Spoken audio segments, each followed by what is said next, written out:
Hello and welcome to MK Unpacked. I'm your host, Claire Feniger, and today I'm joined by fellow MK Rachelle Faber. We actually lived in the same area in Nicaragua 6 years apart, and having her on the podcast is an answer to prayer and confirmation to me that God is working through these conversations. So thank you, Rachelle, for joining me on the pod. So Rachelle, tell us a little bit about who you are, where you've been, and where you're going. Okay, so my name is Rachelle, and I lived in Nicaragua for 4 years, from 6th to 9th grade, and I go to Spring Arbor University now, and I'm a psychology major with an art minor, and I've been thinking I want to do art therapy, but I don't know for sure. I have a lot of options that I could do. Yeah, so it'll be cool to see where God takes you. Yeah. So tell us about your family. Do you have siblings, anything like that? I have 3 older siblings, 2 sisters and a brother, and they're all married. And both of my sisters have 2 kids, so I'm an aunt. My parents are both teachers, and they taught at a school called Nicaragua Christian Academy International. And that was their mission. They were teachers, and it was an English-speaking school, primarily to maybe the more upper class, so that they could learn English and then hopefully make an impact on their country in the future. Yeah, very cool. So just to explain this a little bit, when I lived in Nicaragua to adopt my brother, we went to church at the school that Rachelle's parents worked at. So it's just cool to hear. I never attended that school because I was only living there for 3 months, but to hear her kind of tell me about kind of the teachers and everything and people who actually went to the school. My family is friends with people at the school, so just a really cool connection. So how did you guys end up in Nicaragua? What did that look like? Did your parents always want to be teachers there? Yeah, so my parents were teachers, obviously, and they went on a couple short-term mission trips to Nicaragua, and they both felt called to go teach there. And the first year that they applied, my dad didn't get the job, and it was really a job that, he wasn't necessarily super interested in. He's a math teacher, and it was more of a physics position rather than algebra and that kind of thing. And so he was more interested in algebra anyway, so he wasn't necessarily super disappointed that he didn't get the job, but it was still surprising for them. And then a year later, a job that he actually was more he was better fitted to opened up, and at that point, he was kind of unsure if he wanted to apply again, but my mom really wanted to, and he was praying about it a lot, and he went on this men's retreat, and I don't really know, the full story, but I just know that once he came back, he decided that he wanted to apply again, and so they both applied again, and they both got the position, and then that's when we ended up moving in 2016. Very cool. What's the country like in Nicaragua, and kind of what were you doing? Did you make friends at the school? Did you have friends in your neighborhood? What did that look like? Yeah, so I went to the same school that my parents taught at, and it was more, it was English speaking, but then I had Spanish classes every single day, and my class there was 20 kids, and roughly, it changed every year because missionary kids would come and go, but I was friends with everyone in my class, I would say, and my best friend Tasha, she her and her family, we were very close, and because her mom is from Michigan actually, and then she moved down there when Tasha was 3, so we're really close with that family, and we were almost in a little bit of a English bubble because we went to that school and then we went to the church as well that you were talking about earlier, and that was also in English. And my mom originally was super interested in living in Matagalpa, which is another city that has the same, it's the same school, but it's just in a different city. There's 3 schools that are connected to it. And that one was Spanish speaking majorly. And so her idea was that they would learn Spanish and then we would move to Matagalpa. But we got so connected at the school that we were at that they didn't feel that call after a while. But we definitely visited Matagalpa a lot, it's more of a mountainous range. But Nicaragua as a whole, like the city we lived in, Managua, is the capital, and just the buildings are so colorful, and it's just, I don't know, it's very different than the US, and there's like everything, all the houses are surrounded by gates, and everybody has guards, and there's like dogs everywhere because there's no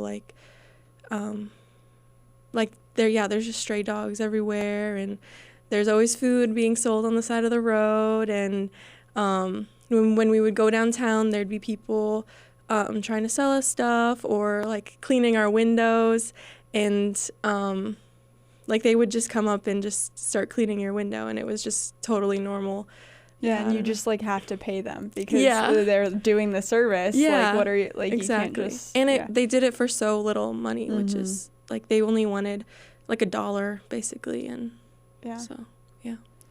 And then did you eat the food there? Were you just you talked about an American bubble? What did all of that look like? Yeah, my brother hated the food down there. He did not like it at all, and my mom also doesn't really love to cook, and so each of us siblings had a night that we would cook, and a lot of times it was more Americanized because there's this store that's similar to Costco. It's called Price Mart, and you could get a lot of American food there, but for lunches at school, we would always have Nicaraguan food, and I liked it. It wasn't necessarily bad, but we often ate what we knew. Yeah. So. And then tell the people a little bit about the toilet paper, the water, all the things, the ants. Just give us a full picture of Nicaragua and all its glory. Yeah, so you couldn't drink the water. We were told that we shouldn't do it because could be parasites and stuff, so it wasn't necessarily clean. So we always bought big 5-gallon jugs of water. It just had to be purified. And then when you went to the bathroom, you had to throw the toilet paper in the trash. You couldn't flush it down the toilet, which became so normal. You make it sounds super weird, but it just became so normal. And even when I moved back to the U.S., I would still throw it in the trash, and then I had to catch myself multiple times. It took a long it took a long time to unlearn that. And there's always ants everywhere, I feel in our house, and cockroaches too, and they're the doors weren't necessarily sealed. There was always a gap, and the windows weren't completely sealed either. So there would be definitely bugs and tarantulas sometimes in our house, and that was not always my favorite thing. Yeah, what were the first couple, I think you said the first week or something, you had that crazy story with that. So my mom loves to tell this story, but within the first week we were there, we came home from, I think it was the open house at our first day at school, and I opened the fridge because I was hungry, and all of a sudden I felt something crawling on my feet, and I was barefoot because I was in my house. Yeah. And I was like, what is that? And I screamed, and then it was an ant trail. So they had come from the back door, and they were trailed into the near the fridge.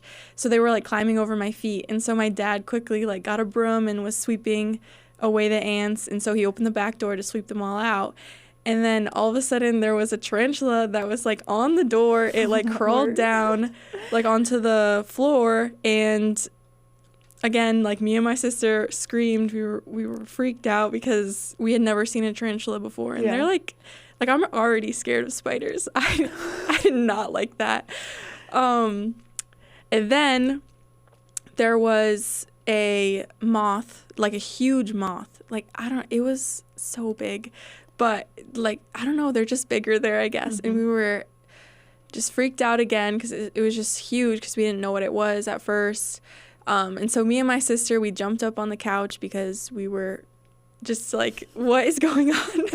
And then all of a sudden, a gecko like had fallen from the ceiling and like hit the fan and then hit my sister in the face.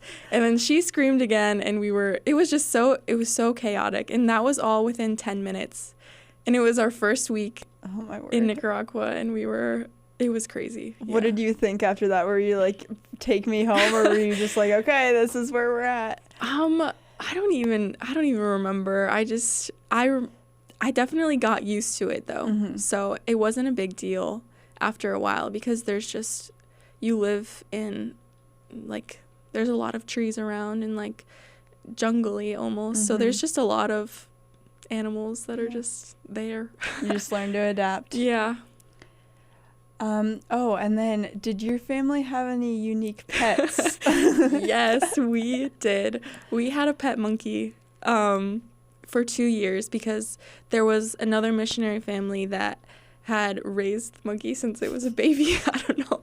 And then they left and offered to give it to us. So how kind. Yeah, I know. So we had a pet monkey for 2 years, and it was kept in like a pretty big cage, and like we had a rope attached between 2 trees that it could climb, like it had a leash kind of, and then it could like climb across the rope from the 2 different trees, and sometimes we would take it inside, and so it would wear a diaper, but it was pretty crazy, and sometimes it was really mean actually, so it wasn't my favorite. Don't recommend that as a pet. No, definitely not. Oh, that's funny. Okay. Also, something really significant about your story is that you were there during COVID. Yes. So tell us a little bit about how you guys left, returned, all those things.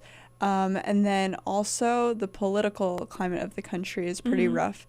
How did all of those things impact your time there, and how did you view the country or the government? So in 2018, there was a ton of political unrest and like riots in the streets and protests, and we got off of school for that, and we were told to stay home. And then eventually they were like, well, you should maybe leave the country. It's not necessarily safe for missionaries.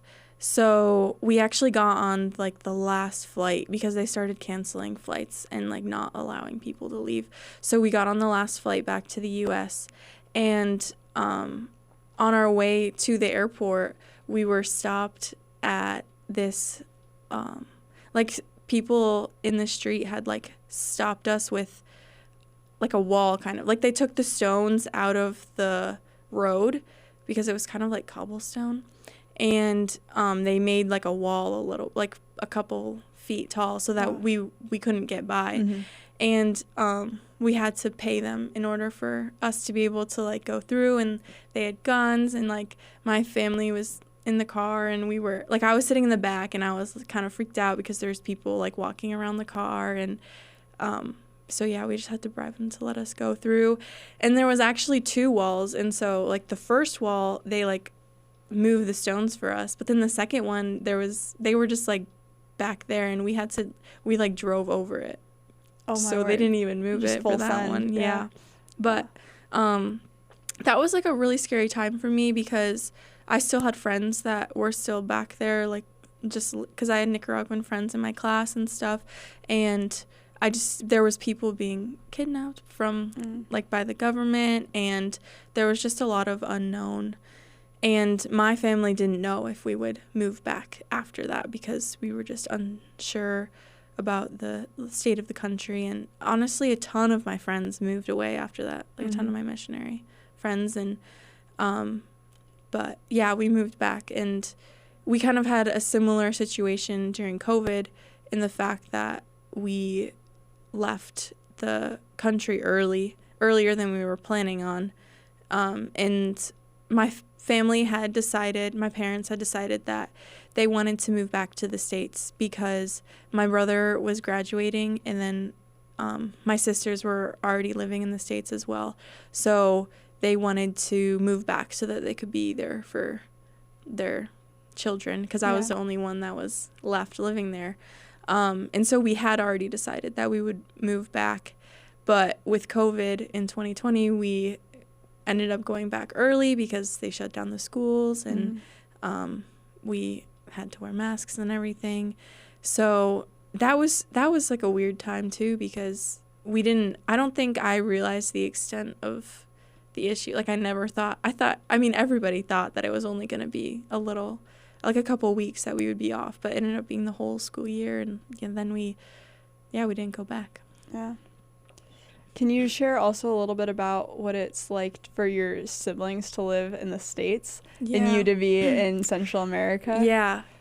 So my oldest sister, she was a freshman in college when we moved. So she never lived with us in Nicaragua. And she did get married like a year after we left. And so she did have that family.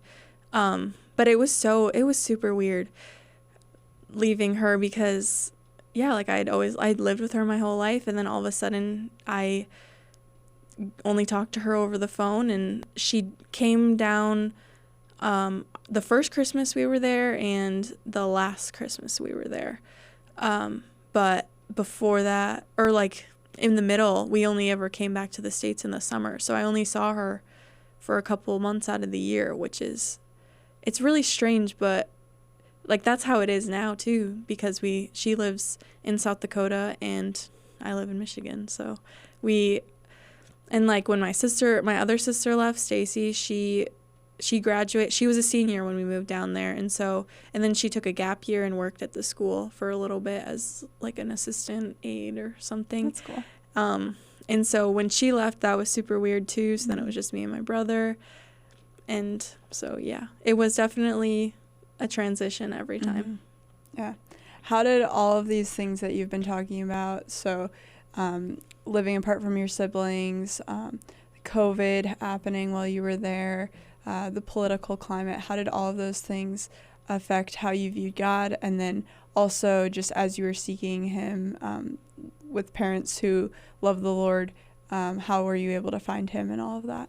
Yeah, I would say that, like, all of the change definitely brought me closer to God, because I realized that I couldn't rely on, like, the everyday. I couldn't rely on the world. And I also grew up moving around quite a bit in general, because my parents were teachers. They just, like, kept moving around, and my mom...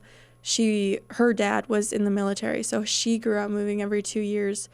And so I think maybe she just got antsy every once in a while, so we would keep moving. But I lived in Minnesota for 2 years, and then I lived in Florida for 4 years, and then South Dakota for 5 years. Everywhere. And then we moved to Nicaragua and lived there for 4 years. And then my parents moved to Grand Rapids, and that's where I went to high school for 3 years. And now I'm in Spring Arbor. But so I think definitely moving around really helped me rely on God more, because I couldn't rely on like the house we were living in, because then we would move, or I couldn't rely on all of the friends that I had, because especially living in Nicaragua, there was always change, always someone leaving, always someone coming. And so I really had to trust in God and in his plan, and that really just, it kind of secured my trust, because even when I didn't necessarily want to leave places, like Nicaragua, I did not want to leave. I was very upset that we left. but I knew that God had a greater plan, and that's still how I feel like as a senior. I know that God has a plan for me, and I just need to rely on him and rely on my relationship with him, and yeah. That's really awesome. Yeah, he never changes. True. And then can you share a little bit about like how you said you didn't want to leave? Share with us a little bit of your favorite things from Nicaragua. Yeah. Definitely the people. Like, I had really good friends, and the community was just so tight in that school because like you go to school with them, you go to church with them. When you are hanging out with people like outside of school, it's always them. Mm-hmm. Like we were just continuously in that community. So it was just really amazing to be in such a tight-knit community. So that was definitely like probably my favorite thing. Just my favorite memories are just random like days with my friends where we'd be like giggling and like sitting by the pool, or we went on a couple field trips and like a couple youth group trips, and just like little bits of paradise. We would get to travel to like little places, and I think that was a big part of my favorite memories too, is when we would go to like cool waterfalls or cool hikes, or we went to Ometepe Island, which is in Lake Nicaragua, and it's a huge lake. It's the biggest lake in Central America, actually, but it's like made of two volcanoes, and we hiked like the little one, and so just I think my favorite parts were just the people that I met and the places we were able to experience. That's really awesome. Thank you for sharing your favorite memories. What is one piece of advice or something that God has taught you that you want to leave with the listeners? I think appreciating the differences that people have is just like super cool. He created us to be diverse. There's so many different cultures out there. There's so many different experiences that people have, and I think that living in Nicaragua and even living in different states, it's taught me that people are going to be different everywhere you go, but they're still created in the image of God, and you have to like hold on to that fact rather than looking at the differences that you have between you. So. That's a word right there. I love it. All right. Well, thank you, Rachelle, for joining me on the podcast, and for sharing your story and sharing a bit about Nicaragua. Yeah, of course.